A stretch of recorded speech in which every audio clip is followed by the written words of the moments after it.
You're listening to Better Live Than Dead on the Gear Radio Network. Somebody make some noise in this joint. How's it going, everybody? Welcome. BLTD Extracast number 7. We have a wonderful cast of characters today. I'm just going to get right into it. Joining me now on the line, first off, of the Puck Luck podcast, he is at AndrewTRW on Twitter, Andy Meyer. Hi. Hello. How's it going? What's happening? It's going good. It's going very good. Now I'm going to move on. You're not so special anymore. We got someone else on the line. Oh. At BJ Wilson on Twitter. He is of the BLTDsports.com. Brayton Wilson is here as well. Hi. Hello. Hi. And last but not least, the other half of the Puck Luck podcast. He is at Steady Riot on Twitter, Mr. TJ LJ Luckman. I think it's LJ Tuckman you're looking for. Yes. Yeah. But I was only throwing the first name. I was throwing the first name. So let me try it again.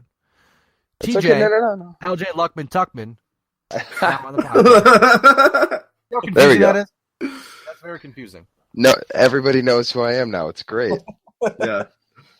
Well, now great. that Hi, we're recording the podcast, now that we're recording the podcast, everybody clams up. But before the podcast, we had a great conversation going. Oh, we did. TJ's Talking in the about- hunt, by the way. Talking about TJ in parentheses in the hunt. It's at Steady Riot. He's hiding his identity on Twitter. I don't blame him. I would do the same thing. I used to be all about like having my name out there and everything, and then recently I just feel like I don't need all that out there to be something. I don't know. Everybody knows who I am anyway, but with it's how my like from new cartoon blood. With how my cartoon photo goes, people I don't think know who I am. Maybe like if you don't know me, you may not know who I am. But I feel like if like my employer saw my photo, they would probably be like, "Yeah, this totally is you." Yeah. I would deny it though because I don't look like a cartoon. But you have one of those avatars that I think actually looks like you. For the reference, like I don't know, I don't even know how you. It guys looks get totally those. like me. Did you make it or like? How does it work? I'm just gonna. You know who it is. I'm not gonna mention because I shouldn't say his government name on here. So I'm just gonna say. Yep. You all know who is. I know. His sister made it for me. Yeah, his sister made it for me. Yeah. Oh. Yes. Yes. Don't say because I already said his name. I break the rules. All right. I won't say his Twitter. Okay. I met his sister once though at Big Ditch. She was very nice. It was cool. That's all I got. This is the kind of hard-hitting insight that we get on the podcast, guys. By the way, That's right. Today, officially, it's a hashtag mini cat because there's only 4 of us here. Yeah. But I feel like if we had more of us, this probably wouldn't work. Oh, the internet would shut down. Yeah. I mean, well, Andy, before you showed up, TJ had to log in 4 or 5 different times just to get it to work. Oh my God, TJ! Like TJ, he showed up, and then it was like TJ. Do you guys know about Oh, gosh. Do you guys know about the TJ Vine? Every No.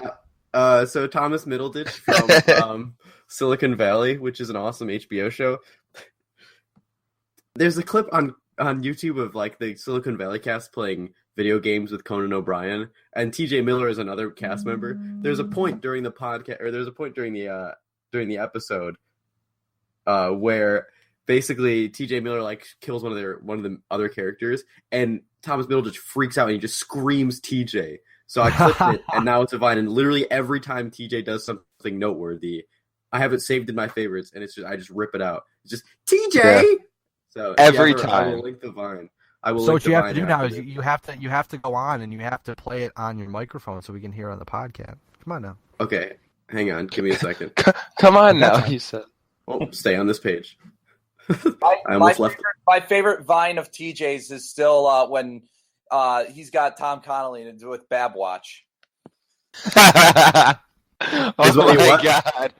Oh, I have to find the way that. Tom Connolly says Babwatch is just great. It's classic. Babwatch. This is when the Sabres were in pursuit of Babcock, and everything at our program director was on us like 24/7. Whoever was at the board at the time had to be ready to go with a Babcock story at any point in time. And so I had Tom Conley of WBEN News Radio 930 was like, Tom, I'm going to record you saying Bab Watch. And then after you do that, I'm just going to be like really shocked about it and run through the halls of the studio. And like alarms are going to be sounding. Oh my God, I have to find this. I don't know where I have it. It's on my Vine account. And my synergy is not good at the moment. What's your Vine name? You're asking the wrong person.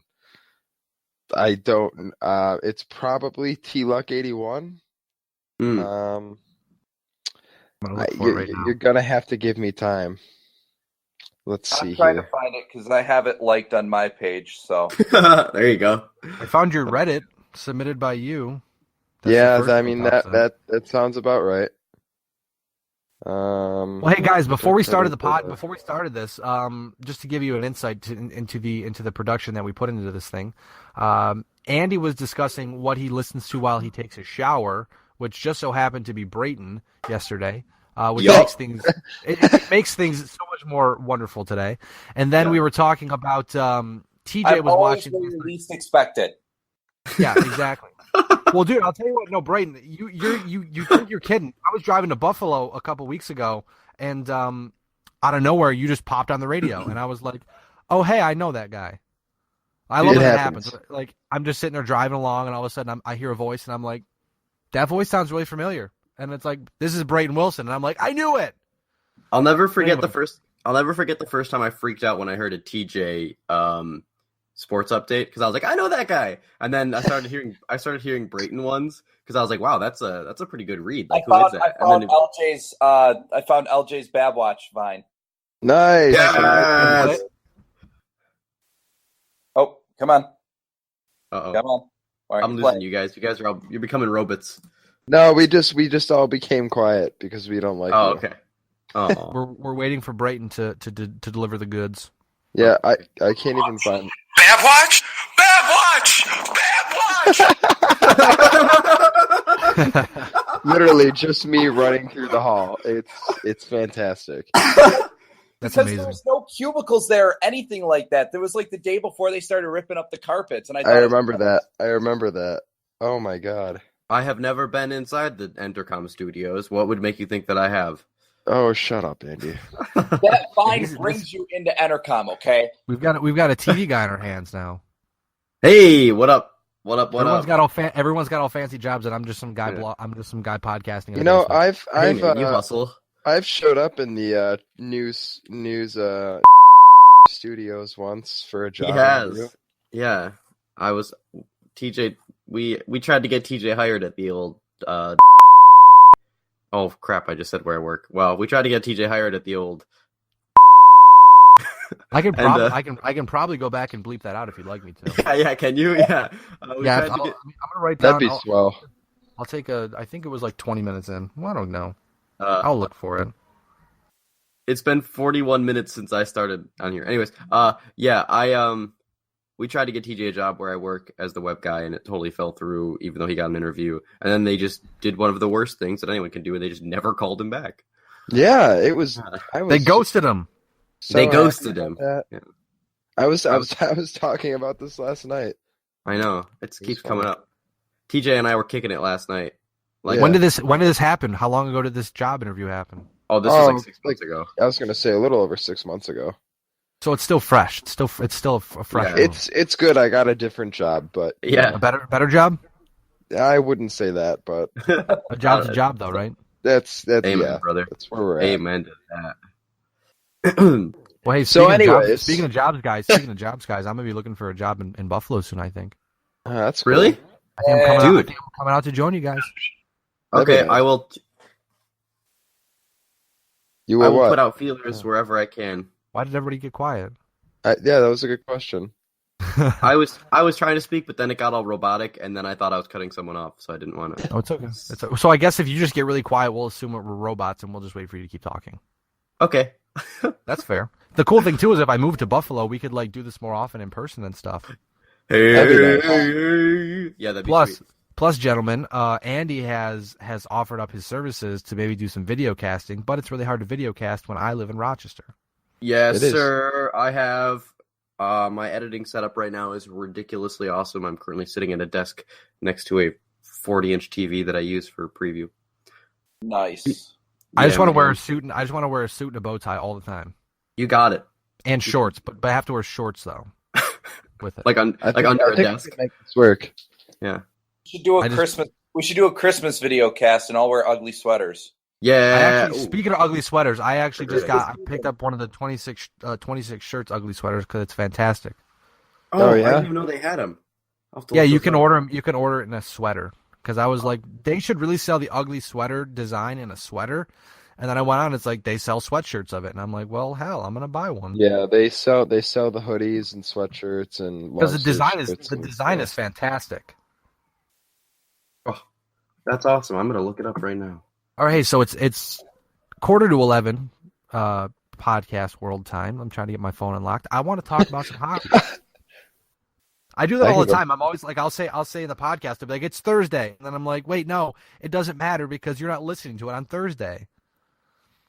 So right now, for those who actually care, it is Saturday morning, 10:42 a.m. Woo! I guess if you want to turn your clock back, join us in real time or do it past time, feel free. The first thing I want to talk about is kind of a broad thing.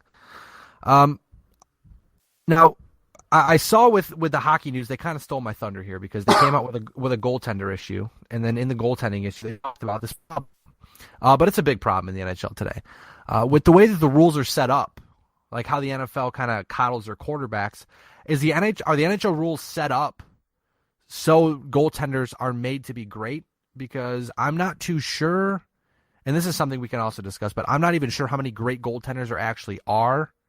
Are goaltenders great because their pads are huge, or are they great because they have good defenses and they're just kind of okay goaltenders? So the first question I have for you guys, and whoever wants to take it can go, are we in the great age of goaltending just because the rules are benefiting the goaltenders? I don't think it's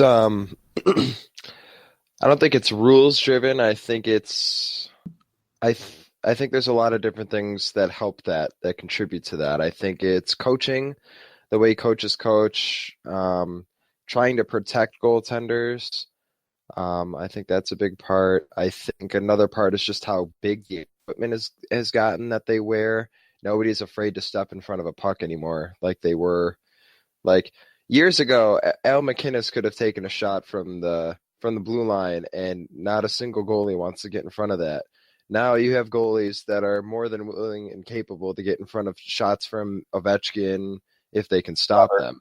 Ovechkin, Weber, not as much Chara anymore, but he used to be the one where you're just like, oh God, 110 miles an hour, please kill me. Like, yeah. I'd rather die than face this shot. But I don't want to say it's rules driven. I think if anything, goaltenders, that's simply an extra added benefit that they're getting, but I don't think it's rules driven. Well, I'm saying too, I'm more or less pointing to the fact that the equipment is kind of the rules because they're allowed to get a certain size if they're a certain size. So I'm thinking that maybe that is part of the problem. I don't mean to keep taking this one, but you're fine. They've done a lot to bring the size of goaltending equipment down. Actually, like for a time, a lot of goalies were just wearing pads that were too big for them, but they did it so that they can increase their size in the net. And since the NHL has introduced rules that require you to have like your pads to be a certain size, like if you're so tall, you can only have pads up to a certain relative sizes, up to a certain relative sizes. If anything, that's made it better. But to your point, it's probably more beneficial for goalies anywhere to wear pads like that. Because goalies are becoming more and more athletic. You get more athletes being goalies. Right. Not and goalies are adapting more. In the front. Yeah, right. And not only are goalies becoming more athletic, the goalies in general are just getting bigger. I mean, look at Ben Bishop. Look at Robin Lehner. It's like the age of the big goalie, right? You know, majorly tall, lanky guys that are super athletic, and goalies always find a way to adapt. That's one thing that actually Jeff Merrick was talking about a couple weeks ago on MVSW. Goalies always find a way to adapt. Shooters don't to shoot, they just shoot. You know what I mean? Like shooters they practice shooting. You rip wrist shots, you rip step shots, you take some snapshots. That's pretty much it. Shooters don't really go in the offseason and work a ton on shooting. Goalies are constantly adapting. You've got things like the I can't even think of what it's called, the reverse V style now that every goalie does. Instead of hugging the post one specific way like they used to for 30 years, now all the goalies are hugging the post the other way, like with their leg down. That's just like one little thing that goalies are constantly adapting and finding a way. So couple that with what TJ said with the shot blocking, and I agree. I don't necessarily think that it's rules driven. I think that the video review is definitely contributing to that. With that idea, especially with obviously the goalie interference review. But I don't even know if it's more rules driven than it is like trends driven. Because the trends have become. Plus, goalies are voodoo. Yeah.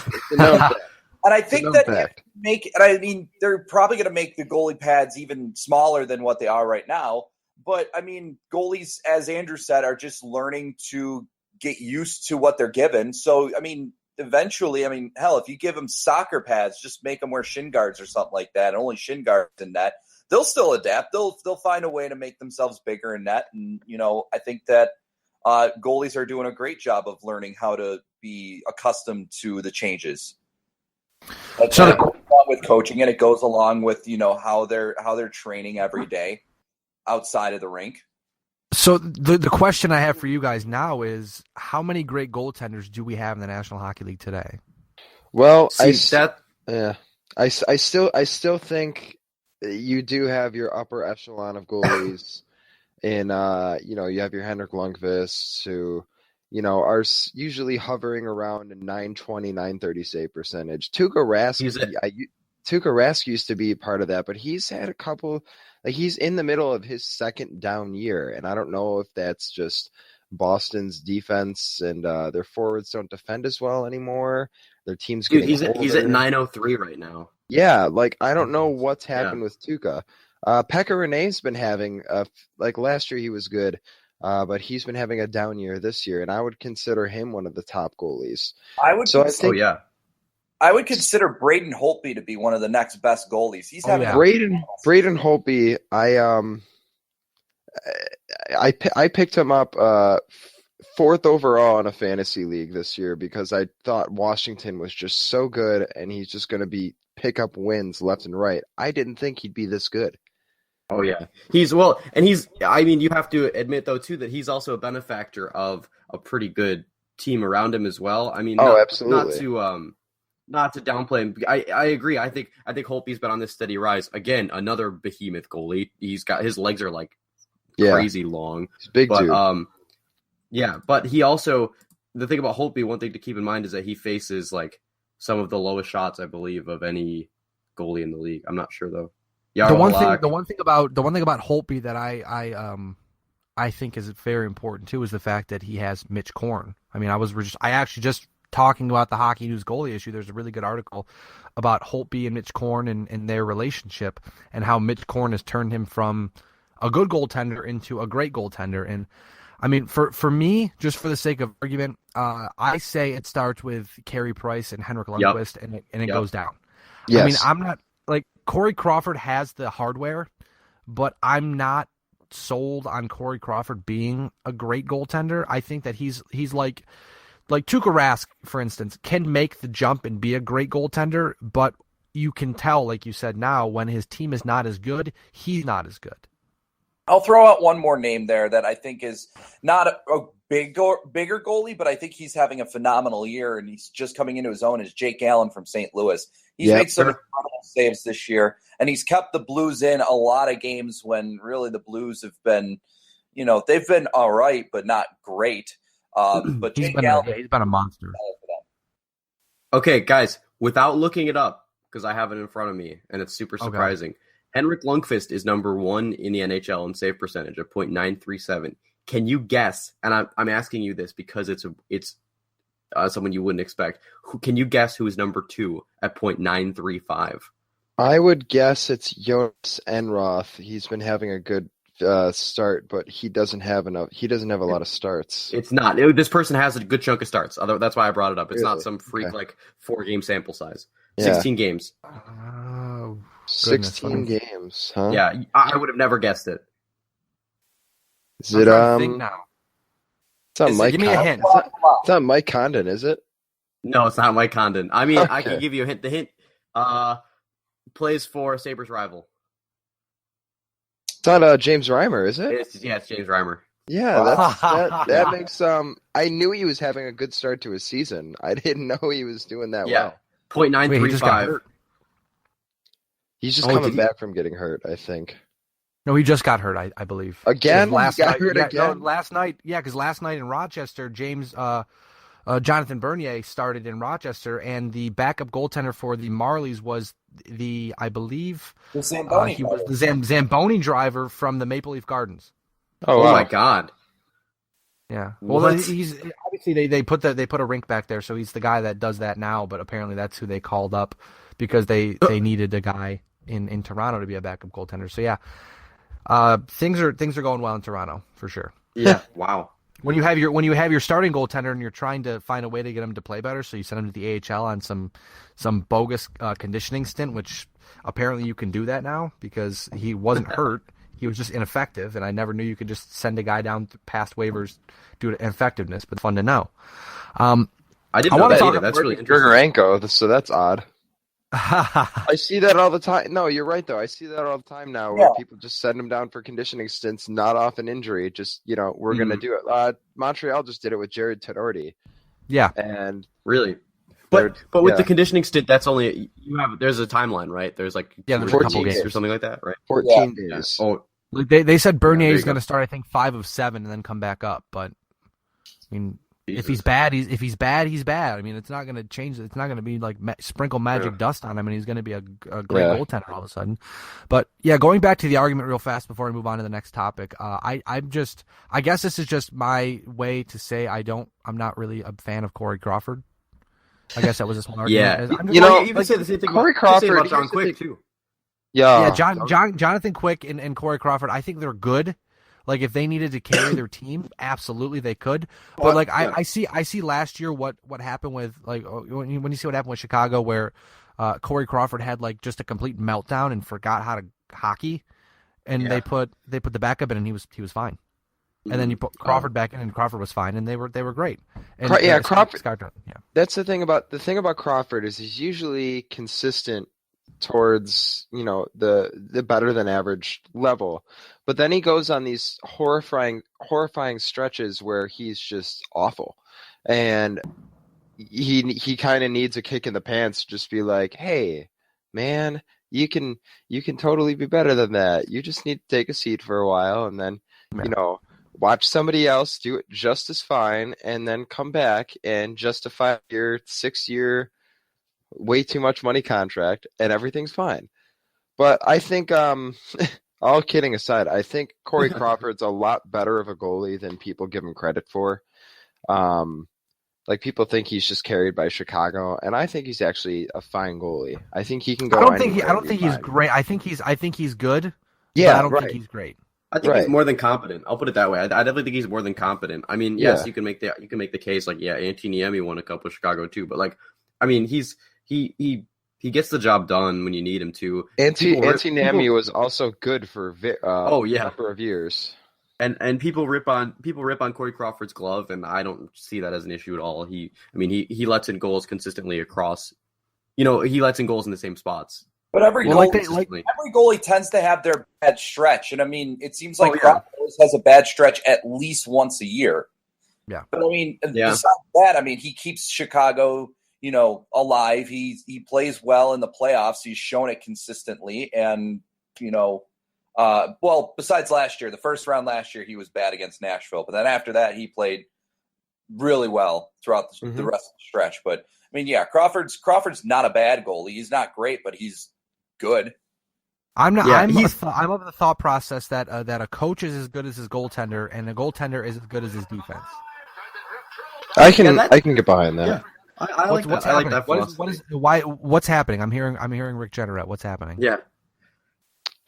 That was my fault. I'm sorry. You're okay. It's okay. I just wanted to make sure we were going to have your attention because I know it was happening before the podcast. You were getting a little flustered over there. I was watching. I didn't get a chance to watch the goals last night because Andy and I were off busy being nerds and stuff.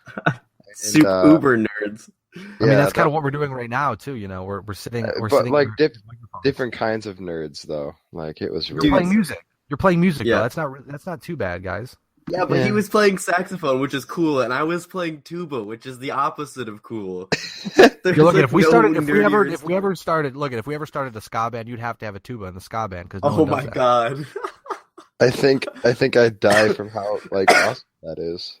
I've filled my quota of playing in a ska band, though. Unfortunately for my life, I can't really, almost make a regular band, make a rap group. I don't know, just you got to have something with a tuba in it.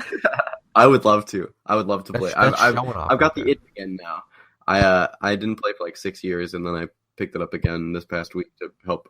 Our friend, my roommate, and our friend, our being me and TJ, Brian Sibbets he's a grad counselor at Canisius, but he's also the director of the pep band. He started it this year, so he had some low numbers this weekend because it's a new band. It's a new thing, and nobody's. There's no what's the wording I use for this? There's no level of I don't want to say professionalism, but he needs fill-ins every now and again because it's not like an ironclad program. Is that yeah. The consistency they're still working on getting consistently available people. So yeah. But we had a blast. It was fun. We watched basketball. I've never really seen live basketball before. That was a lot of fun. Canisius beat Monmouth, which was, I guess, like a pretty big win. That's the team that's just been all over SportsCenter because their bench does all those crazy antics.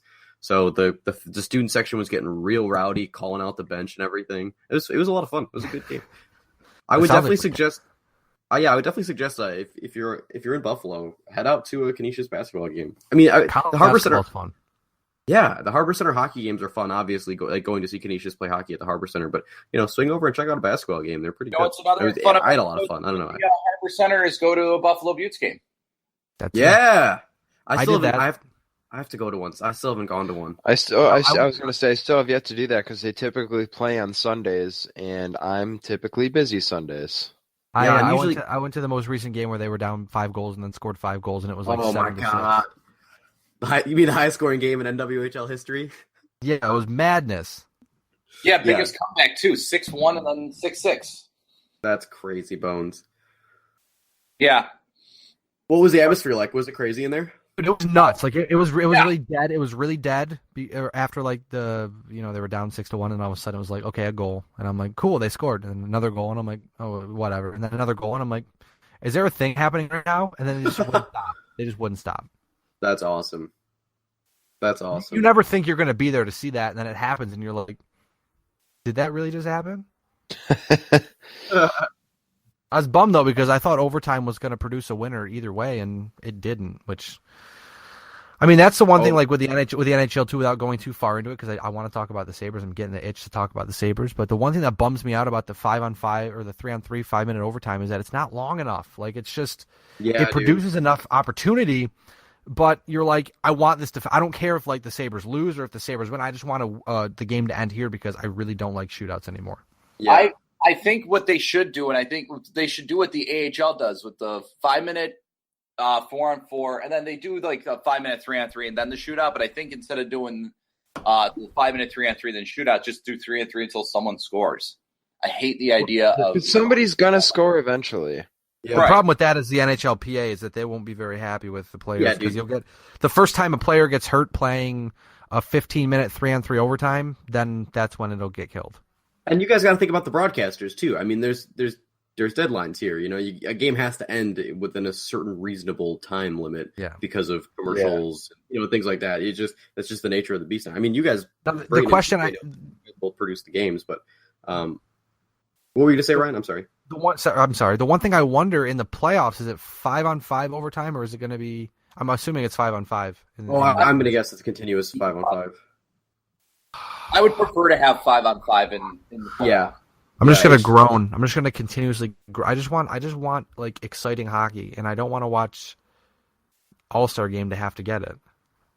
Yeah, but dude, here's the thing though. I mean, I love the 3-on-3. I think it's awesome. I think it's breathed a lot of life in this game. But the playoffs, overtime in the playoffs is just inherently exciting for me, at least. Oh, I know, because you're on the edge of your seat for the most part, especially when you start, and that's how legends get made too. You get these 3-4 overtime games that you might be bitching about how long they are at the time, but in hindsight, you look back and think, wow, that was like a grind. Like, San Jose and someone just went at it for hours, and then San Jose inevitably lost because that happened. Anaheim and Chicago went to the triple overtime. That was the best games all year, and I mean, like, yeah, it went nearly to a fourth overtime, but it's what makes the game so special. You're out there and you're just watching the game, and you're just on the edge of your seat the entire time. It's fun, guys. I'm just being a big baby. That's it. That's fine. I get it though. I mean, 3-on-3 overtime in the playoffs would be crazy. I bet it would be super intense. But I just feel like I feel like it would be similar to throwing the shootout in the playoffs, and that teams. I just want longer. I just want longer 3-on-3 in the regular season. Like we're getting to the point where the shootout is being phased out because of the amount of 3-on-3s that are ending. Yeah. But I feel like with the way that the Sabres play the 3-on-3 very conservatively, it almost seems like. You think it's so? Not fun. There's some times where they just will sit there and just cycle the puck, and you're like, oh my god, again, seriously, you're gonna waste 2.5 minutes just passing the puck back and forth.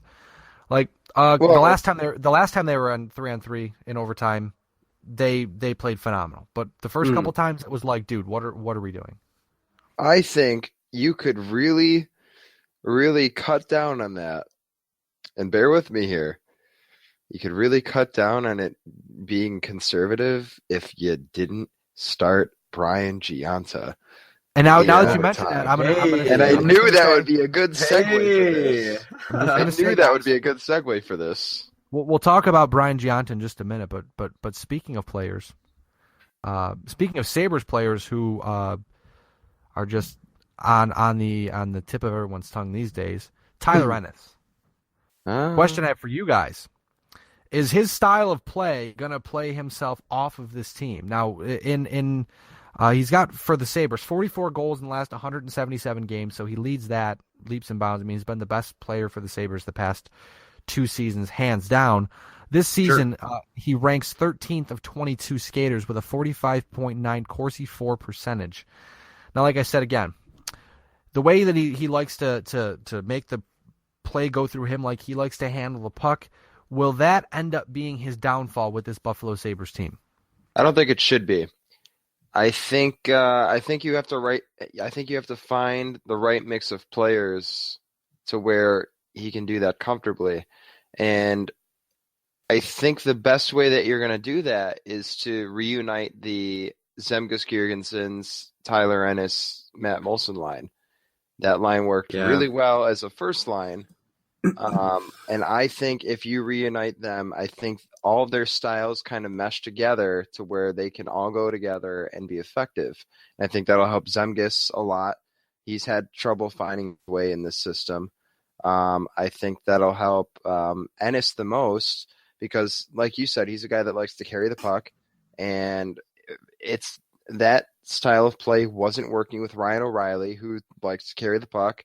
It wasn't working with Jack Eichel, who likes to carry the puck. It wasn't working with Evander Kane, who likes to carry the puck. For some reason, Kane and O'Reilly seem to work really well together under that respect. But that's an easy answer in my book. Right. One has a lethal shot and one is a possession monster. So you just one takes the puck and one keeps the puck. You know what I mean? Right. Exactly. I don't know. But like I said, you get back to putting Zemgus and Molson and Ennis together, and I think they all have complementary styles enough where they can play together. Plus, they've played together before and been effective. Mm-hmm. Now, TJ, I was going to say I was seriously thinking about it, but you're just nailing it today. I was going to say if he can't play with O'Reilly and he can't play with Eichel, where's he going to fit? And then you answered the question. So I'm mad. I'm very mad. Yeah, I think one of the interesting things about having Bylsma as the coach now, as opposed to a more traditional style coach like Ted Nolan. Traditional style is a good way to put it. Thank you. I'm very eloquent. I work in I think one of the interesting things about Bylsma is that he really doesn't give a crap about player labels. You know, he's very adamant about not having a first line, even though we all know that they have a first and a second line. He's pretty adamant about almost not even having a top 9, in that he rolls a 12, and if he can ditch labels and which he does, if we don't worry about where Tyler Ennis's role on the team is so much as just what he brings to the team, I think it'll be okay. It's tough because obviously you want him to be a marquee player. He's Tyler Ennis. He's been the lifeblood of this team now for the last 2-3 years. But if you don't look at him as a top 6 player and you look at him as a complementary player for another player that needs a compliment, like Zemgus Girgensons, who is also, Zemgus has gotten pretty okay lately. He's had a couple good games, but Zemgus is another one that people have kind of probably gotten a little cold on. They were probably both products of the crappy teams that they played on the past few years, being able to have no pressure and rise above them. But I think if you let Ennis just be a complimentary player in that regard and sort of find, and I think the another interesting thing about Bylsma is that he likes pairs more than even lines. You see, how often do you see him slot 2 players together for most of the game, and then they just have a rotating third castmate? That can be really frustrating. You see that a lot. Yeah, that can be really frustrating some games, but it can also be really awesome. Like Reinhart, O'Reilly, that's been like one I've seen a few times recently. And so if you can find that person with Ennis, maybe it is Girgensons, or maybe it is, maybe it's Molson, because Molson needs to get going too. That's the other thing. No one on this team is scoring. If you look down the line at the shooting percentages, it's not great. Oddly enough, Sam Reinhart has one of the best shooting percentages on the team. So does Marcus Foligno and Nick Delorier. So, if your 2 best guys in shooting percentage are Delorier, Foligno, and then a rookie, that just makes me think that goal scoring is going to come. And when that goal scoring comes, it's going to be coming from Ennis and Molson and Girgensons a little bit, because when your leading point getter is Ryan O'Reilly, that makes sense. But then your next leading point getter is a defenseman, Rasmus, at 14 from the back end. Eichel is third, is second on the team in goals and third in points. So you got these young guys and these new guys carrying the load. I just think it's a matter of time. It's got to be a matter of time before, Molson's got 4 goals, which is good enough for like 5th on the team. But it's just got to be a matter of time before these guys start clicking. And the PDO is a huge example of that. The Sabres have had crap luck all year. So the thing that confuses me the most is it's like, going back to putting together Girgensons, Ennis, and Molson. I think the player that I've been so let down on is Matt Molson.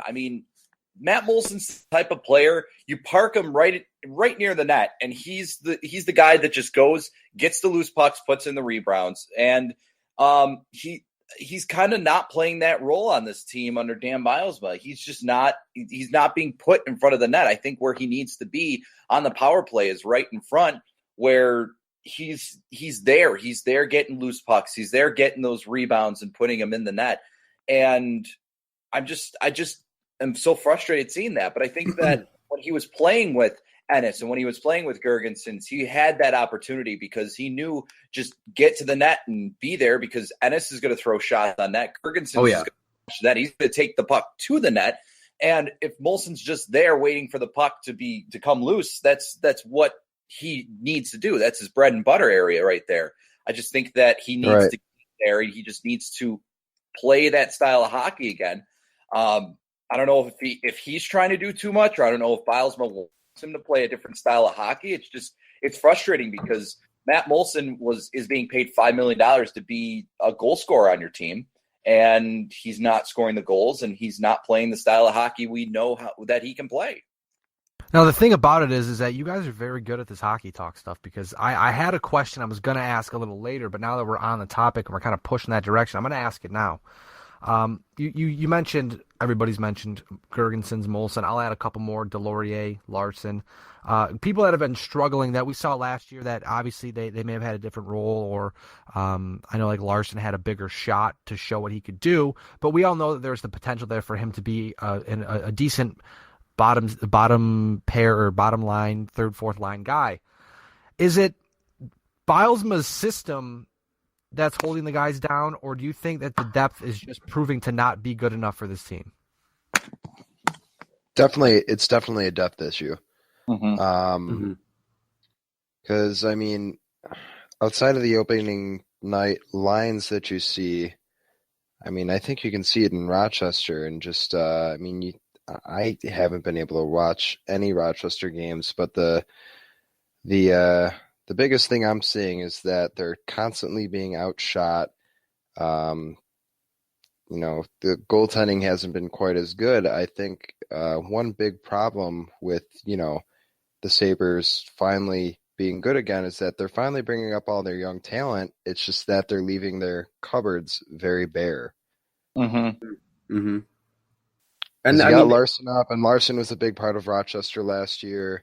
I mean, Delorier's never been in the AHL, but I mean, he has been, but not really in the Sabre system. He was in Manchester right away when Manchester, and then he came to Buffalo. But I mean, your big guys that were pulling the work down there in Rochester last year are gone. Joel Armia was a guy that was doing really well before he was traded. Ristolainen was down in Rochester for a while, but he's been up for 2 years. Mark Pezik's not in Rochester anymore.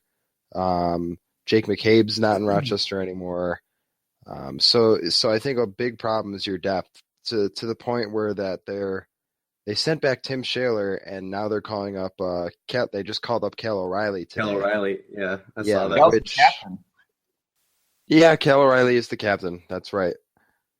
Which, I mean, now that if Cal O'Reilly is going to be up for an extended period of time, Rochester still has Matt Ellis, and Matt Ellis has been the captain on and off for years. Well, the thing too about calling up Matt Ellis, yeah. Well, the thing too, you mentioned Matt Ellis, but the thing too about calling up Cal O'Reilly is I believe it allows Matt Ellis the ability to play, because I believe Matt Ellis has been out of the lineup the past couple games because of the vet exception. I was going to say you can only play five vets, right? Yeah. Oh, I didn't know that. Yeah. You can the AHL is a rule where you can only play 5 designated veteran players. Wow. That aren't on entry level or second contracts. If you've played a certain amount of games, you're considered a veteran in the AHL. Right. Now, just real quick about Cal O'Reilly, since you brought him up, he's been playing good the past handful of games. He's got 14 points, 21 games, 3 goals, 11 assists, but he has 1-7 in his last 6 contests, so 1 goal, 7 assists in his last 6 games. So he's earned the opportunity, for sure. Sure. You think he'll skate with his brother at all? I doubt he'd skate on the same line. Yeah, but just that'll be cool to see if they get. Well, unless what position is Cal? Center. Yeah, but is he playing wing though for the call up? If they replace him with Shaler, he's mostly, if he plays wing, it's going to be on the left side. Yeah. Because Shaler wasn't playing center, right? Isn't Shaler a winger? No, he was. Shaler's a center.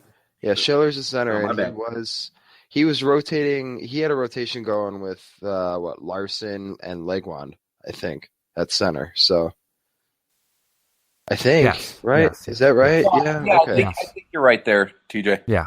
Okay.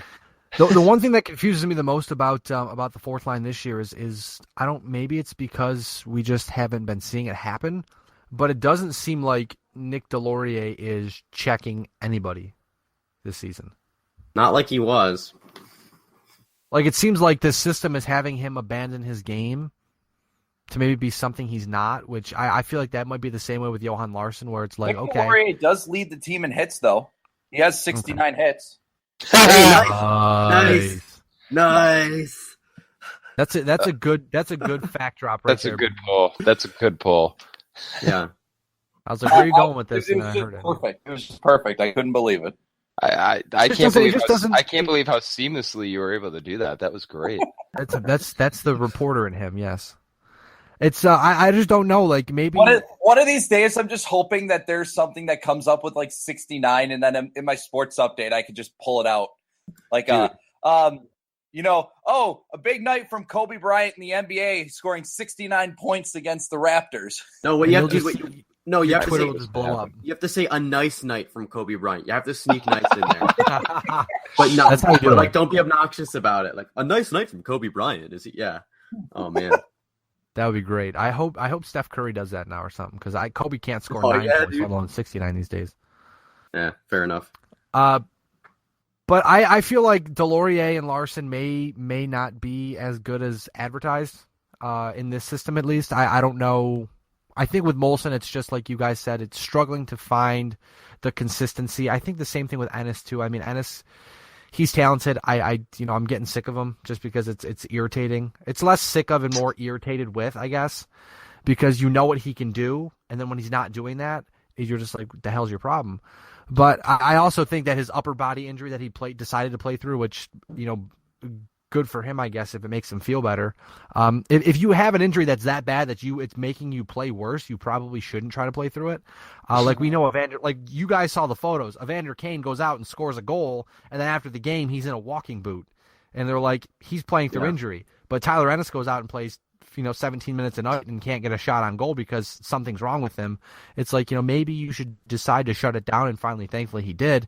But it must be something serious because we found out a couple days ago he's week to week. So maybe when he comes back, maybe that touch will come back. With Pesic, it's a little different because he has a bone bruise, and that's incredibly painful.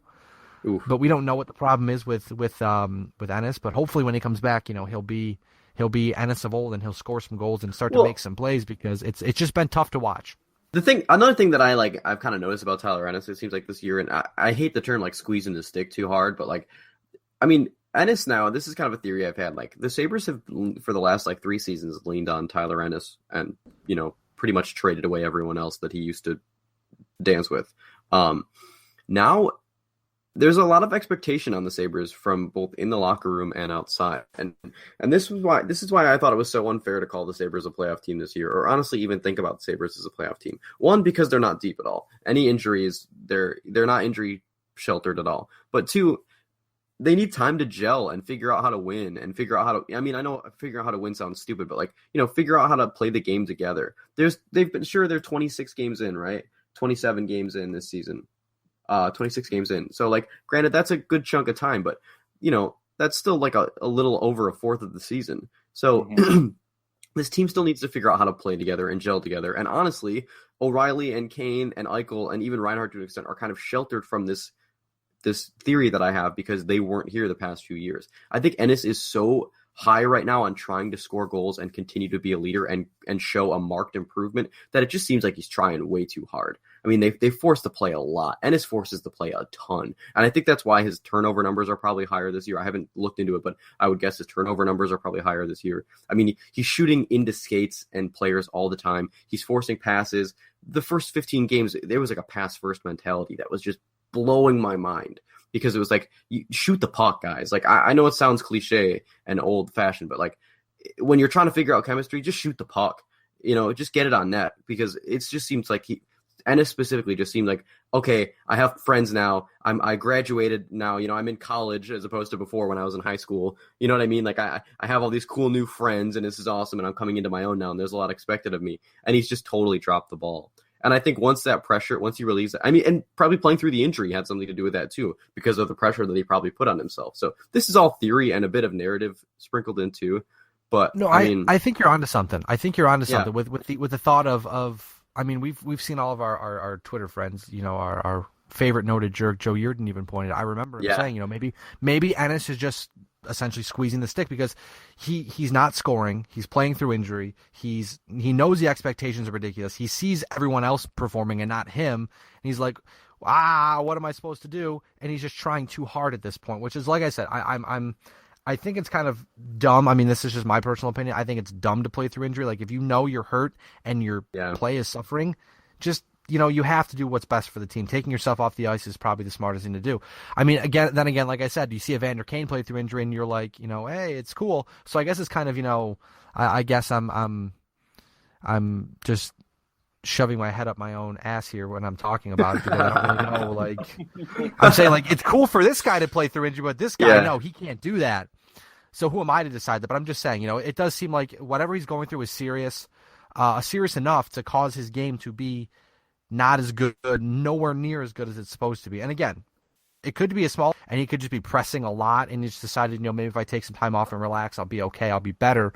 But if a lot of people at the start of the season were talking, maybe because we all know the Sabres still need help defensively. They can take guys like Ennis, and they could probably turn him into some good depth players. But is Ennis a guy that you can be part of the depth, or is Ennis a guy you want to turn into the depth? That's what we're still trying to figure out. And that's the one thing about the season that's really frustrating for me, is because everybody wants to see results now. They've got Kane, they've got Eichel, they've got O'Reilly, Ristolainen's better. Pesic has been good when he's healthy. So you have, the team is going to be great. The team's going to be in the playoffs, but it's not so fast, because you still have to figure out now instead of trying to find the goal scorers, where last year and the year before they're like, yeah, we have great depth players because the scoring is not so great and these guys aren't so good, so the bottom players are really good. Now this year when they have better talent, you're like, oh hey, maybe those guys weren't so good and we still have some holes to fill. So it's going to take time. If they make the playoffs this year, it's probably going to be something short of a miracle. But it's one of those seasons where you say, okay, yeah, we know now that maybe, Marcus Foligno's not going to be a good third liner for this team, so we have to go out and find a good third line winger. Or, Johan Larsson can't play fourth line. He's not a good fourth liner. We have to go find someone to replace him. Stuff like that. That's what this season's going to produce. And then hopefully next year, and I know we keep pushing off, we keep saying next year, but next year should be the year, barring injury, because we've seen that already, barring injury, where the Sabres should start to contend a little more seriously for a playoff spot. Yeah, I agree. This team wasn't, I don't want to hog the discussion, but real quick, I mean, the bottom line is this team wasn't built to win this year. It wasn't part of the plan in the rebuild. Even bringing in O'Reilly and Kane like that, sure, that sped it up a little bit, but that doesn't mean they're built to win this year. I mean, Reinhardt's been a nice little surprise the past few games, and Eichel's held his own, but they're built to win in 2-3 years. They're built to start winning a year from now to 2 years from now, and then continue to win for like 10 years. So just continue to win forever. Yeah, that's the big part, is the winning forever part. Yeah. Just never lose a game of hockey again. That's how I play. That's how I play video games. I just play on easy, so I can always win. You just crush those 82-0 seasons.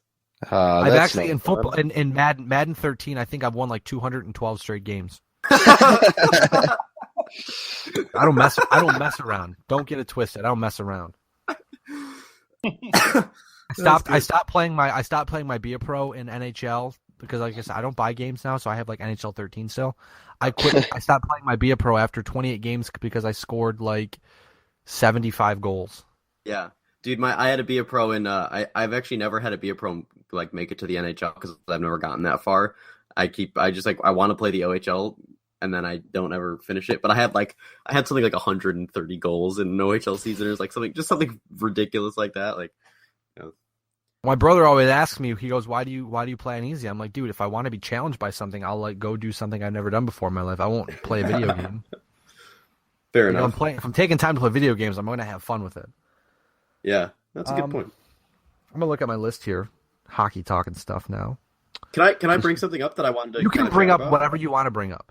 All right, cool. So I'm not like a huge advanced stats nerd. TJ is probably better at that than I am, but I do try to follow it when I can. One thing that I've started to like really like are the use of charts, and one chart specifically is really interesting. It's the PDO versus scoring chances. And like Sabres fans kind of picked this chart up because it was the one that would say like, good and unlucky, good and lucky, bad and unlucky, and bad and lucky. And for a long time, for like the first part of the season, the Sabres were falling into the bottom right corner, which was good but unlucky because we weren't scoring. And our PDO was abnormal. So yeah, it's puck luck. PDO is last week. I just saw a chart that came out that was PDO versus a stat called XG, which is expected goals. And the Sabres fell into the bad but unlucky category of that. So that was interesting because, and Ryan, I think you saw this, right? You saw that chart on Twitter, right? Yeah, I saw the one that just came out yesterday that was bad and boring. That's what they were in. Yeah, is that what it was? Bad? Yeah, and you and David were talking about it. David Servey. Yeah. So I looked into what that stat is. There's a stat called XG, and maybe TJ's heard of this, or maybe Brayton, you have too. It's called expected goals, and it's basically it's based on where teams score from, and it's like a percentage based stat. So the Sabres XG is a better predictor of success than Corsi by the numbers, according to all these different articles. Expected goals there's a hockeygraphs.com article. Expected goals are a better predictor of future goal scoring than Corsi. I'll have to. It's from. I'll have to take a look at it because I'm really not up on that. It's tough. That's the thing about advanced stats is that they're constantly changing in different ways that we can look at the game. Which I mean, I think it's exciting, but I don't know how people keep up with that sometimes. Well, I was going to say, crazy. I'm looking right now. I just saw a tweet here 40 minutes ago from Derek Jadamski. It says I here, love Derek. You want to know something crazy? What's up? I went to school with him and his brother. Really? Is he a good guy? I've never met him. Derek's a couple years older than me, but yeah, from what I remember, yeah, he's good people. Good stuff. It says here CF-60 times CA divided by 60. Color of TOI is competition: blue, good, red, bad. Kane, Ryan O'Reilly, and Reinhardt have been really good, which is they're towards the top. The one thing that cracks me up, the one thing that really cracks me up about, like, I've gotten into Corsi 4 percentage this season. I've gotten into PDO a lot because they're simple. Ooh. I mean, it's you look at a number and it tells you if it's at 50, that's okay. If it's below 50, that's bad. If it's above 50, that's good. PDO is if it's at 100, that's good. If it's below, it's bad. It's probably going to move back up to 100. If it's over 100, it'll probably come back down to around 100. Like earlier this year when the Coyotes were really good and everyone's like, maybe the Coyotes are finally for real. They're here for good. And I'm like, yeah, but their PDO is 112. They're playing over their head. Like they're just really lucky right now. It's bound to come down to earth, and I think they're finally starting to begin to show that, they're still young and they don't have the greatest of talent. Because, I mean, you look at their bottom six forwards just last night, and it's like, who are some of these guys? Like, they're not very good. Their fourth line is John Scott, Steve Downey, and Boyd Gordon. Dude, I love the name Boyd Gordon so much. Not as a player though. Their Corsi is cool. horrible. Their Corsi is horrible. Like they're very bad at Corsiing. Very bad. But speaking of Corsi 4%, you guys, I don't know if you have the stat popped up, Andy. If you do, don't say anything. Who currently leads the Buffalo Sabres in Corsi 4%, gentlemen? Take a guess. Evander Kane. Mike Weber. Mike Weber is correct. Really? But he's played 10 games. But he's played 10 games. He has a 58 point. I believe he has a 58.3% Corsi 4 percentage this season. Here's my reasoning burn it for to the that. ground. My reasoning for that is he's been playing with Mark Pezic and has been one of the more protected players. There you go. That would make sense. Yeah, well, because the thing is essentially that means the team is. I believe the way it works, and I may be wrong on this one, but if I'm not mistaken, it's like 8.3% better with him on the ice. When he's on the ice and when he's off the ice. Wow. It might just be the 58, but I can't remember. But then again, you look at who Mike Weber goes against. I mean, you rely on a guy like Rasmus Ristolainen and Josh Georges to go play against your top opponent's line and the top players that you have to face. Where Mike Weber's just kind of out there with, hey, I get a line against the top players, but then like the next three lines, it's a bottom six line player or something like that. That's like that's where quality of competition comes into play. That's why QOC is such a big stat as well. Ristolainen's Corsi numbers have not been this year, but we know he's been fantastic. That's why statisticians they're constantly reminding you that you can't look just at the Corsi. You can't just look at all these stats in a vacuum. You obviously need some context to them. And obviously with Weber, his usage has been against the lowest forms of competition, along with playing with a pretty damn good teammate. Well, then you see also, our pal Paul Hamilton will tell you, it's the eye test. He has to pass the eye test, and we all know Mike Weber is a terrible hockey player. Yeah. That's I'm not pulling any punches, guys. I'm just putting it out there. It's not even debatable. I'm not a big Mike Weber guy. He hits though. Yeah, hitting's cool, I guess. I'm about to hit you, Andrew. I know. That's why I said it. No, I don't know. I've never been a Mike Weber guy. I don't really see what he brings to the team. I like the heart and the grit. Yeah, I like the heart and the grit. but like Yeah. besides that, like he's a nice guy, but he's a free agent after the. He's a free agent after the. I'm surprised. You know what's crazy is I'm surprised he's still on the team. But then again, he, when Bogosian came back, he got hurt, and that saved his job, I think. Also, because they're not sending Pesic to Rochester, they're not sending McCabe to Rochester. They're not going to get rid of Carlo Koliakovo because the reason they brought Carlo Koliakovo was to be that fringe guy who can play and then sit for a couple games and come in and play and be fine. They could send McCabe to Rochester. Yes. But would they? I don't know if they would, but they could. He's their only player on defense that they could send down without any repercussions. So the question I have for you then, the question, or that begs the question, I should say, would you rather have Mike Weber on your team or would you rather have Jake McCabe on your team? I think it depends what the Sabres want this year. And I mean, McCabe has kind of struggled a little, but then again, you have to understand as well, look at, as you guys mentioned, the quality of competition. He's been getting bigger responsibility this year, is what I'm trying to say. He's also a child. He's 22. I'll take a 22-year-old defenseman that can be competent with an upside over Mike Weber, who I think is got to be 28 at this point at least. I think the one thing about this upcoming offseason is whether 27. or not the Sabres re-sign Mike Weber, because if they don't, it will be a thing where if they do, I fully expect a riot. If they don't, I fully expect a parade, because a lot of people are just. I mean, Mike Weber's been around forever. Like, I had the conversation on Halloween, I think it was, with Joe Yearden and our pal, our cat friend. I'll just say his name is, so I don't have to go back and bleep it out. Our cat friend, you all know what I'm talking about. Yep. We discussed this, and we said if this version of the Buffalo Sabres won the Stanley Cup, it won't happen. But if this team this year won the Cup, after Brian Giunta gets it, who does he give it to? And we all came up with Mike Weber, because Mike Weber's been here forever. Yeah. If you guys remember back when they had back in the series with the Hurricanes where the Sabres were playing Amherst defensemen and their top pairings, Mike Weber was here. Yeah, so Mike Weber's been around for a while. Yes, he has. He's seen a long ass time. Yeah, he has seen something. He's been a part of some things too. Let's just put it that way. So I want to ask you guys a question now, because we're talking about guys we hate, right? So I want to ask you, why do we all hate Brian Giunta? Listen, I don't hate Brian Giunta. I hate how he's used.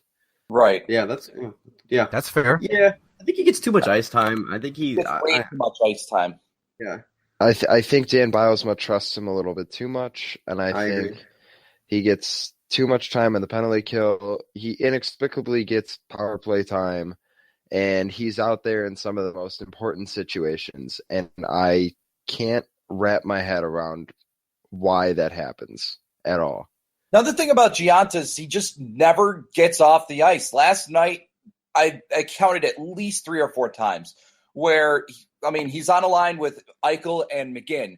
Eichel and McGinn go off for their line change, but he's still on the ice for an extra 20, 25 seconds. Oh, God. Like, get off the ice, Brian. Your line Get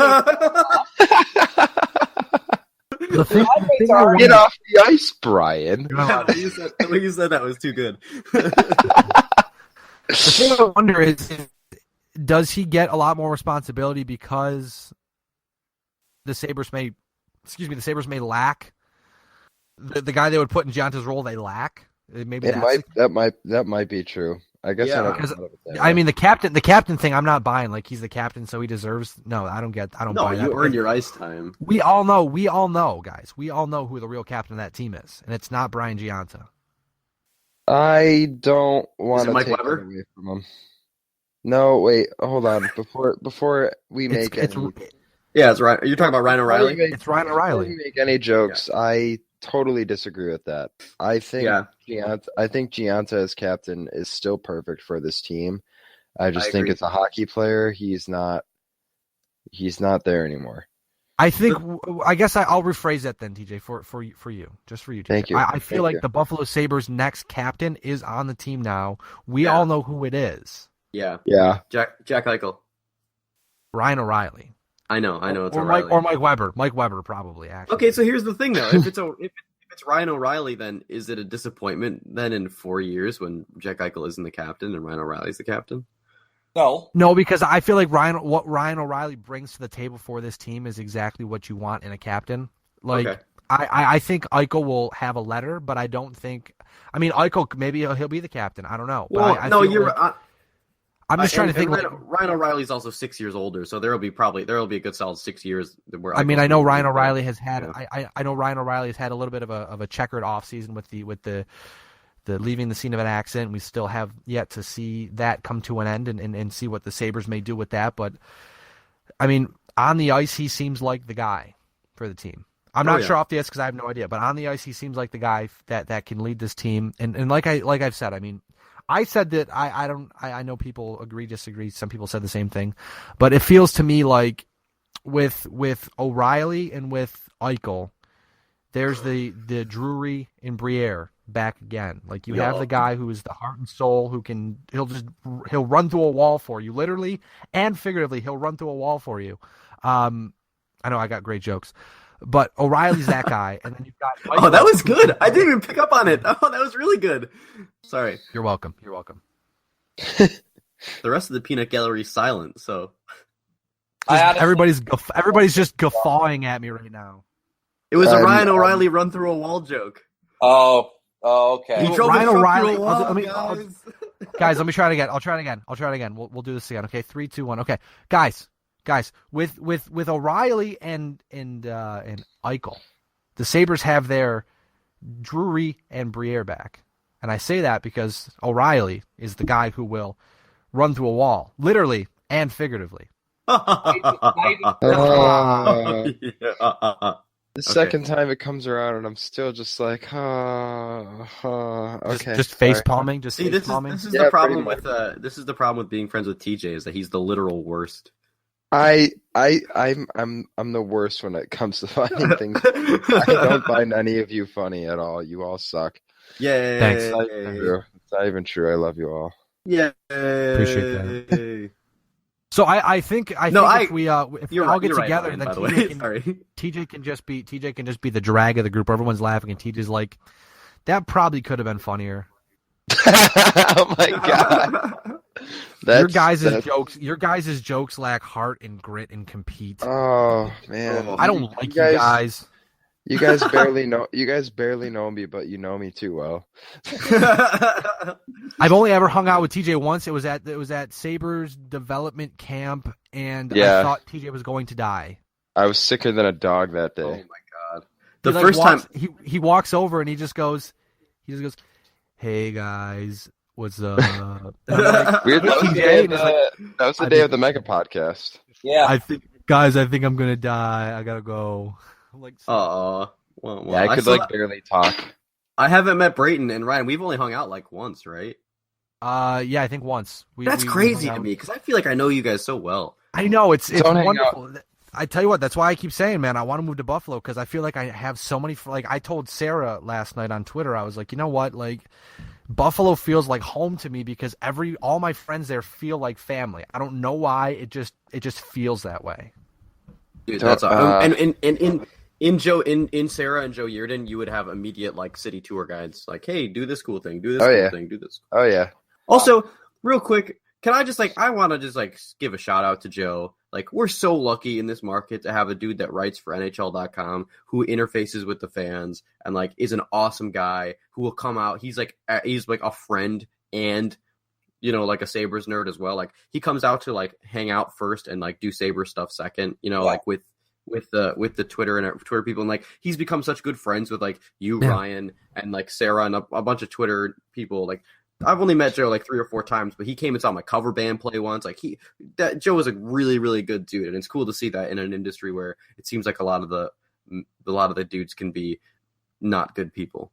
He saves face for a lot of people. Yeah. No, Joe's a good dude. Every time I see Joe is a great dude. Point to say hi. So yeah, that's cool. I've had every time I go to the press box, I always have like a 25-30 minute conversation with him just about random stuff, and then I always feel bad because I know how it is when you go out in public with people that like, okay, I know this is your job, so people are going to talk to you about it. Oh yeah. So I always apologize to Joe. I'm always like, Joe, I hate to do this. I was like, but I don't really know what else to talk about. And he's like, dude, it's okay. Like, I love hockey. Let's just talk about hockey. And, we'll sit there 45 minutes to an hour just going over like everything I can think of.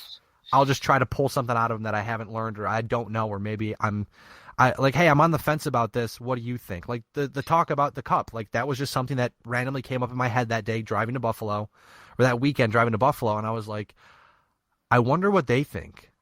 And like stuff like that. I just the fact that Joe is, like you said, NHL.com, he's big time media, but he doesn't act like it, and he doesn't treat us like we're pheasants, or we're peasants. Sorry, if we're pheasants, we're birds. Pheasants. We're not birds. I can't speak over here, but he doesn't treat us any differently, which is nice. Where you get, like you said, you get big media people who they may not do it on the surface, but once they realize that you're just another person, they're like, I don't care about you. Yeah. Yeah, and I've been fortunate that like pretty much every person I know in the media is pretty awesome. Like some of my best friends are on-air talent from the station and everything. I know I have on-air talent from other stations that I'm friends with, and they're really, really good people. I don't know what it is about TV that brings out awesome people, but the younger TV people that are our age, if you ever see them out and about, say hi to them because they're good people. But Joe is just a cut above so many other. I feel like so many of his peers as far as being a good guy, and he is ahead of things, man. Joe stays on top of it all. He knows advanced stats, he knows trends. He interacts with people on Twitter. He knows the nerds. He knows, Joe's just he's just a good dude. He knows exactly what's happening on Twitter too, which is nice. Yeah, it is. Because I've learned there's nothing more exciting in life, and it sets you apart. It makes me, when you mention the nerd thing, it makes me feel very nerdy. Like I don't have much of a life when I can see you guys out in public and we'll talk about stuff that happened on Twitter, and people just look at us like, are you crazy?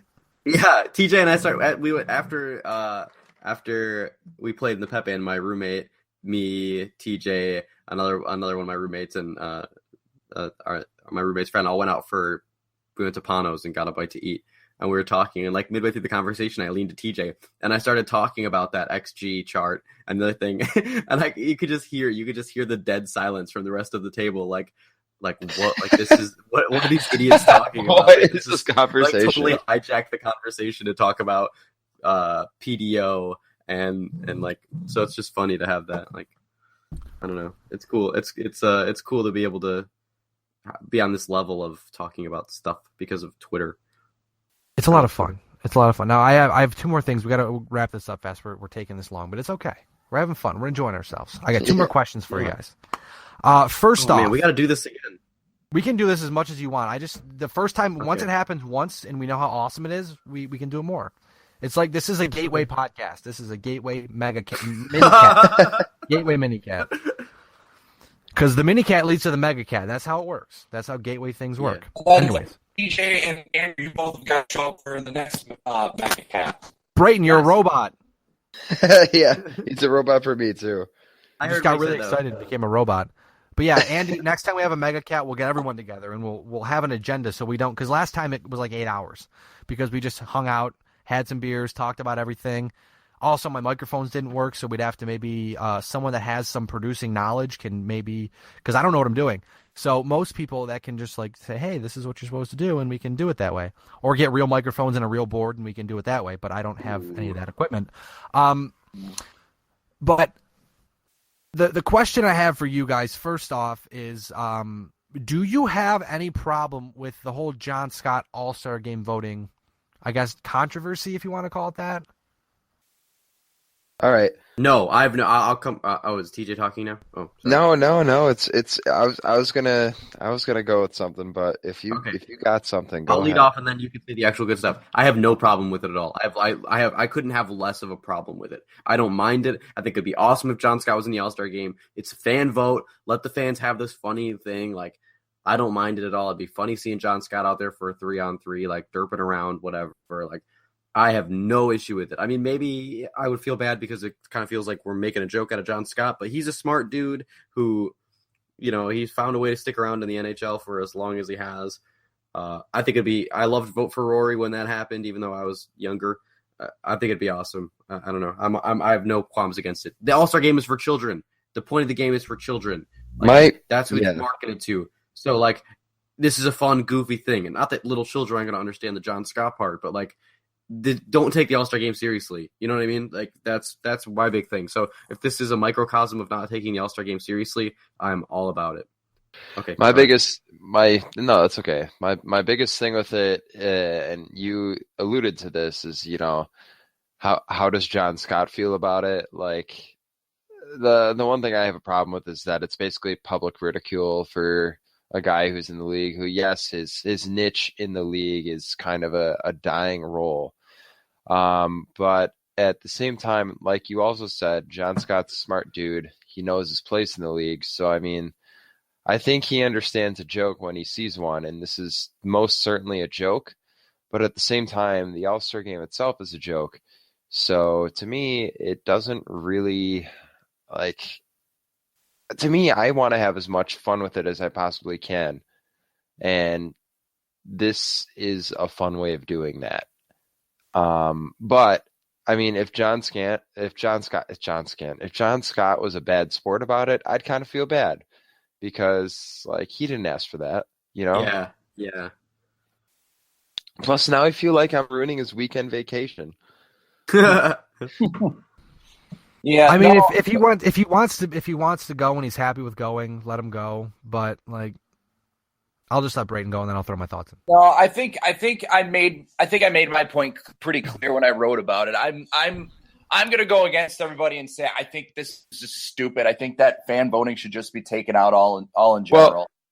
I agree with you, Brayton. I think this should be the final nail in the coffin for fan voting. Yeah, I can get on board with that. I can totally get on. If they're going to have fan voting, I don't mind this. If voting John Scott into the All-Star game means the end of fan voting, then I'm all for it. So, Brayton, I have a question for you. Where did you write that article? That's what I was going to ask.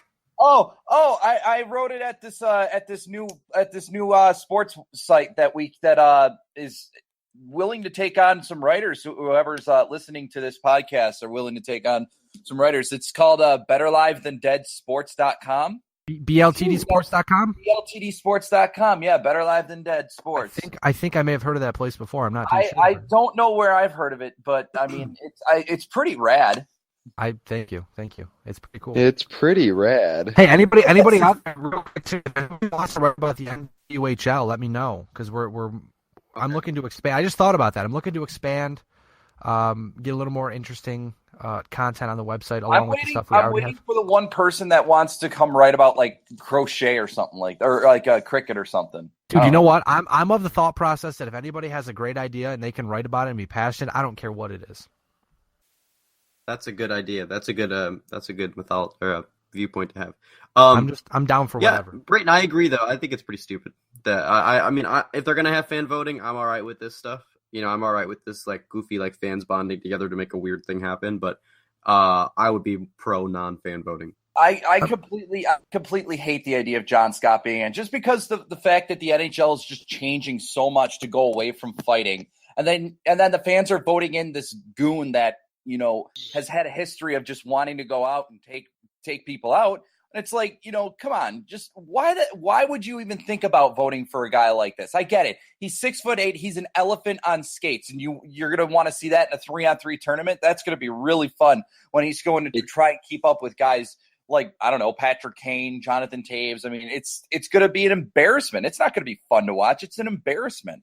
I think a lot of guys that's will crack up that's going to be so fun to watch. What is wrong with you?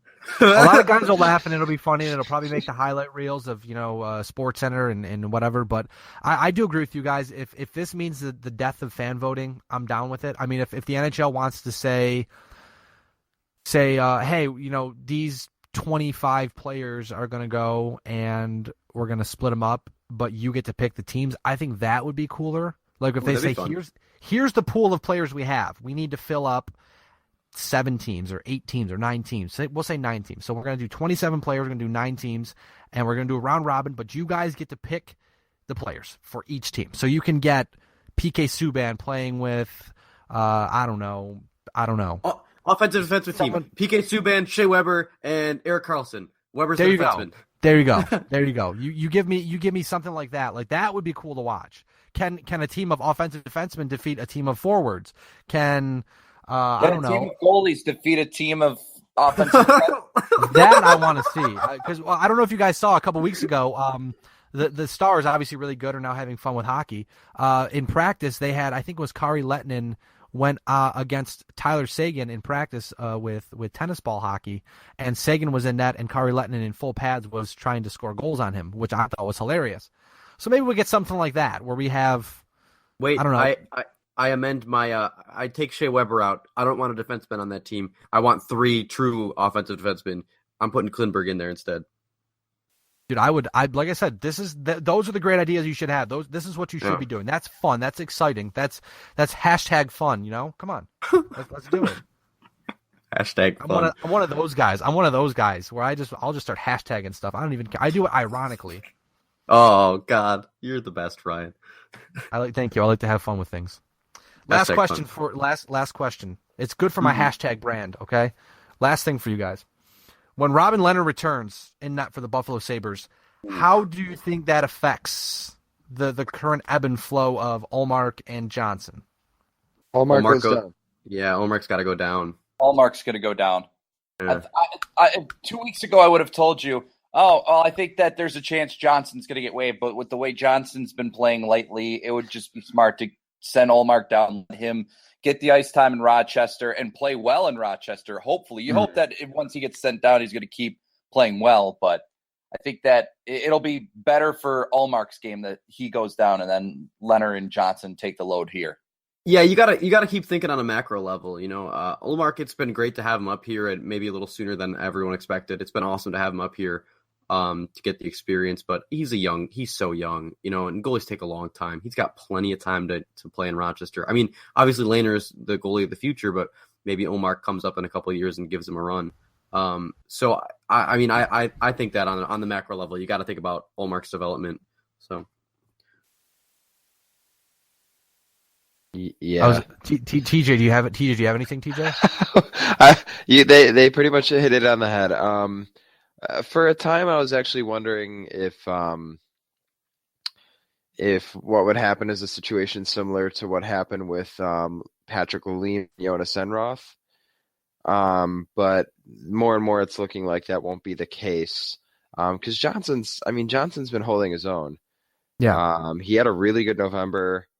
And I mean, he's had some very good games. So I don't think you'll see that. I think, like you said, you'll send Ullmark down. He'll get his starts in Rochester, which is, you know, what's really important for him, for his development. And then, you know, you'll have Leonard and Johnson. So. I mean, the only thing I can think of is that if Leonard comes back and struggles, maybe Ullmark comes back and they split things 50-50, but then again, that doesn't even really begin to make sense because obviously you're going to want Ullmark playing a ton, but and Johnson, I mean, Johnson has had times where he's been decent, times where he's been atrocious, and you know, I was sold on Johnson being the backup. I mean, I don't want Ullmark being the backup or, you know, Ullmark plays once every 10 games or something. I don't want that happening. That should never happen. It should be Ullmark in Rochester, like everybody said, and it should be Johnson in Buffalo. And if Leonard struggles, maybe you bring Ullmark back to kind of help right the ship. But I certainly do feel like once Leonard is back and if he's healthy and he's ready to go, it's his team until someone says otherwise.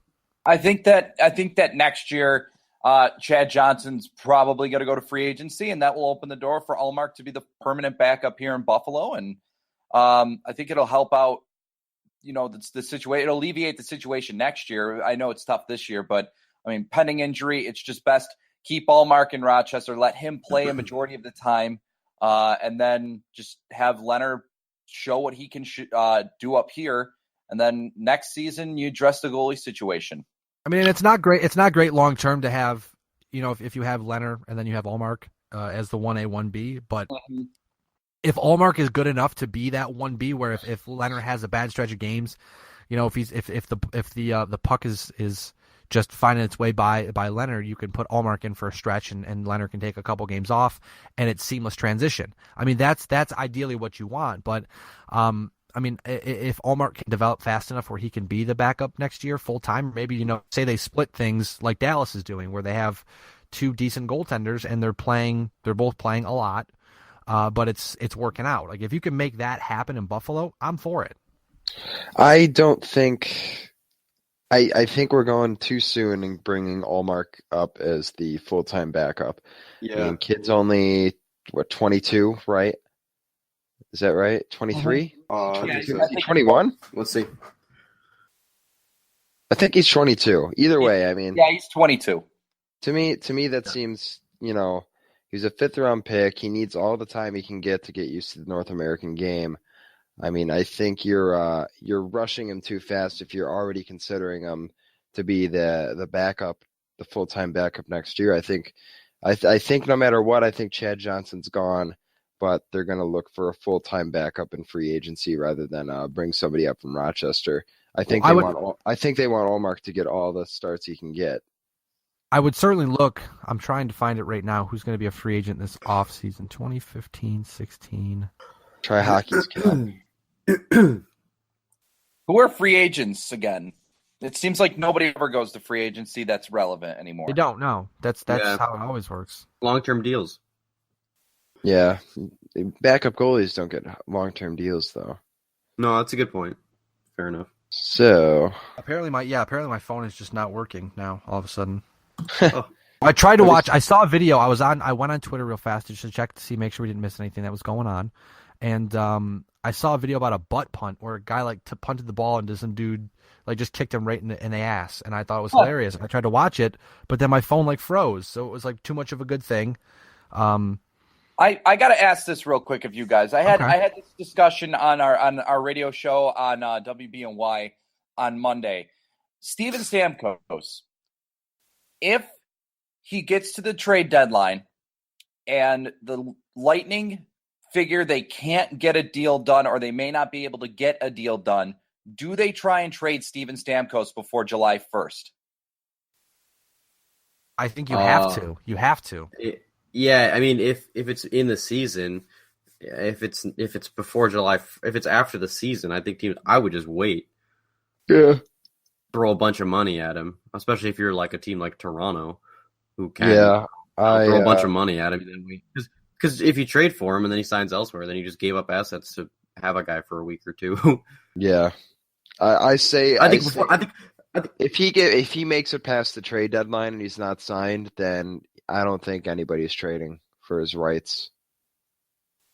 Well, yeah, I know, but I mean, I'm just talking when it comes to the deadline. I understand that after the trade deadline's over and then the free agency period's about to begin, you're not going to get as much. But wouldn't it be bad if Steve Yzerman, just let him walk? I mean, it would be a Briere thing, but just times 70, where just an escalated level of just bad decision making, and Steve Yzerman should lose his job if he lets Steven Stamkos just walk for nothing. I mean, I would be a little. That would have to be part of the bigger picture to fire Steven Yzerman, because that dude's built a pretty good team down there. I don't want to say that I don't want to say that letting Steven Stamkos walk is a fireable offense. I mean, Yzerman's done such a good job with that team, and Stamkos was, as far as I remember, Stamkos wasn't one of his draft picks. I don't think. No, Yzerman took over after. Yeah, so I mean, Yzerman's done a really good job finding players for them. Does not having Steven Stamkos hurt? Well, yeah, of course it does. But I think you built that into a resume of reasons to fire him. Obviously that becomes one of the reasons, but I don't think you do it right away. All right, guys, real quick, I have the list here. Free agent goaltenders this offseason: Cam Ward, Jonas Hiller, Kari Ramo, Nicholas Backstrom, Reimer, Khudobin, Alex Stalock, Cam Talbot, Jonas Enroth, Antti Ranta. I always have problems with that guy's name. Carter Hutton, and then it kind of just drops off. You listed a good 10. I was going to say you listed a good list of 10 guys that I'd be willing to take on as a backup. Yeah. If they Hell don't yeah. get re-signed by the French, I mean, like with how Ronta's playing in New York, I mean that I'm assuming that New York would want to keep him, but Yeah. like that, why not? Or you can get another guy, why not? Guys, I know who our backup is next season. All right, I know who we're going to sign as our backup. Who? Ben Scrivens. All right, with that, I think I'm going to go. I think it's time. Ben I think Scrivens! it's time to go. Wait, by the real way, quick. real quick. I'd rather have Darren Pupa as my backup goalie than Ben Hey, Scrivens. well, you're wrong. Poopa. Brayton. I have to ask this question by the order of Twitter. I have to ask this question. I promised I would ask it before, but I have to ask it on air. And Andrew has no idea what I'm talking about, but I think Brayton. Would the Buffalo Sabres ever allow, in the name of family friendliness, would the Buffalo Sabres ever allow a player to wear the number 69? Oh man, they have to. There's no way they can't. Yeah, but then what happens when you have to explain to a group of kids what 69, why it's so funny to the adults, but the kids don't get it? And then you got kids you don't have Googling to what explain 69 is, and then but then you got kids Googling it, and then Sabres are like, hey, we're so sorry because we're family friendly. # family friendly. You know what? Chapter. You don't want that. To me, I- if you're gonna put a ban on that, then you have to ban like every kids movie that's ever been made because they all do it. They It's all pretty make goddamn innuendos. They all make innuendos that adults totally get. That it totally flies by the minds of kids. Like, no, I'm sorry. If they ever disallowed that, that would be extremely disappointing. I could totally see them doing it though, but it would be just so disappointing. I said this by- earlier, and I'll stand by my statement here. I think if there's one player that has to wear the number 69 as a member of the Buffalo Sabres is Giorgio Estevan. Oh my god. And TJ, can you please just for the record, TJ, can you tell Andrew what you said before the podcast about Giorgio Estefan? I said something about being like the sexiest man or something like that. I don't know. That's why. Yeah. Wow. Like he just has a sexy man name. And I totally butchered pronouncing his name, but I don't even care because you got the point. Giorgio Estefan. Yeah. In this in the context of this whole 69 number discussion, if you don't let the player wear 69 and that gets out in the media, then you have to explain to the kids why it's a media story. The last player in the NHL I remember wearing 69 is Andrew Desjardins when he was with the Sharks. Oh my god. Maybe it's an NHL-wide ban. What a scrub. Maybe it's an NHL-wide ban. Like, you can't wear 99 because of Gretzky. You can't wear 69 because #nice. I think we need to create a banner that's like the number 69 with just #nice on it and see if we can get the Sabres to put it up in the rafters. I'll start the Kickstarter, guys. We can do it. Oh boy! There you go. If we raise $1 million to donate to charity, I'm sure they won't say no. That's fair enough. Anyway, this is going downhill fast. Can I plug something? You can plug whatever you want to. So I've spent the last month editing this piece that I'm really proud of. Some of my and me started this thing called the Buffalo Music Cooperative, and it's basically a live interviews, or not live, but it's an interview series with local bands that also features acoustic performances from each of the bands featured in the interview. We actually interview the bands together, so it's kind of like it's like a video podcast type of feeling with 2 live performances. It's about, the first episode just dropped on Thursday night. It has 2 guys from the band Darling Harbor and 1 guy from the band The Naturalists. Naturalists are really good. Yeah, they're super good. So it's something I'm really proud of and something I'm really proud to be a part of. It's kind of consumed my life. That's why I really haven't been tweeting a lot lately or really even keeping up on the Sabres as much as I would like. So just give it a check out if you can. Buffalo Music Cooperative on YouTube. Just look it up. We're on Facebook, facebook.com. Yeah, I was going to say, like it on Facebook. Like it on Facebook. Yeah. Yes. Thank you. Please, yeah. Thank you. Yeah, I would really appreciate it. I mean, I've been pouring a lot of my life into it, and I'm kind of proud of it. So thanks for letting me make that plug there, Ryan. You're welcome. And like I said, we'll get together sometime soon again. We'll do this in Buffalo. We'll get together. We'll have a big meeting of the minds, I guess, and maybe we'll get pizza or something. That sounds like a great. Pizza sounds good. Thing I love about Buffalo. They have great fantastic pizza. anywhere you go, fantastic pizza. Yeah. Like Sorry. I would yeah. die for Buffalo Pizza right now. Mm. But with that being said, I'm Ryan Wolfe at Wolfe BLTD, Andrew Meyer at Andrew TRW, Brayton Wilson at BJ Wilson WGR, TJ Luckman at Steady Riot on Twitter. Follow us all. Check out BLTDsports.com, Facebook.com/BLTD podcast, at BLTD Sports on Twitter. With that being said, this has been the hashtag MiniCat, BLTD Extracast number 7. Guys, I don't know about you. I'm good. It's been a wonderful podcast. I'm good to go. Yeah, thank you. Thanks for letting me come spew some Sabres talk. No problem. You guys have a wonderful day, everybody. Thank you for tuning in. We'll be back sometime soon with working, I guess. Thanks for tuning in. See ya. Peace. Bye.